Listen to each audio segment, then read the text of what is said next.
কংগ্ৰেসে slogan দিছে মাটি বচাও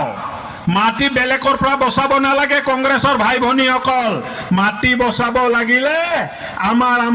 চিন্তা হল মাটি বচাব লাগিব অসমৰ 40 লাখ বিঘা মাটি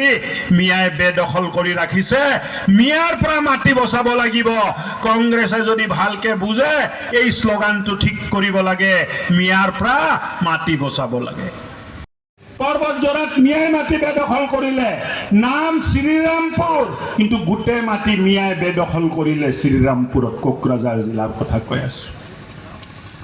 উদালগুৰিত কলাইগাঁও যাওক মিয়াই মাটি বেদখল কৰিলে কাৰ মাটি বেদখল কৰিলে জনজাতীয় মানুহৰ মাটি বেদখল কৰিলে মিয়া মানুহে মাটি বেদখল কৰিলে আৰু কংগ্ৰেছে আজি স্লোগান দি আছে মাটি বচাও কংগ্ৰেছৰ আমলত জনজাতি ভাইসকলৰ মাটি মিয়াই বেদখল কৰিলে এই কংগ্ৰেছক এইটো স্লোগান দিয়াৰ কোনো অধিকাৰ নাই মাটি আমি বচাব লাগিব মিয়া পৰা বচাব লাগিব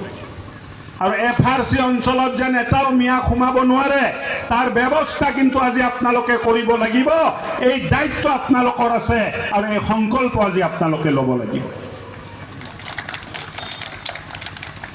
মিয়া যদি সোমাই শেষ আৰু বুজি পালেনে নাই এটা সোমাব দিবনে নিদিয়ে মিয়াক এই মিয়াক সোমাব দিবনে নিদিয়ে দিব জোৰে কওক দিবনে নিদিয়ে বাস মিয়া যদি নোসোমাই আপোনালোকে শান্তিত থাকিব পাৰিব আৰু এই কাৰণে আমি ক'ব খুজিছো যে মিয়া ভাগাও এফআৰসি বচাও কি হ'ব মিয়া ভাগাও এফআৰসি নহলে এই মাটি যেটো ললে মিয়া যদি সোমায় মাটি আমি আপোনাক গোটাই দিছো কিন্তু ইহঁত যদি আহে ইহঁতে আপোনালোকক বেদখল কৰি মাটিটো নিজৰ কব্জাত লৈ লয়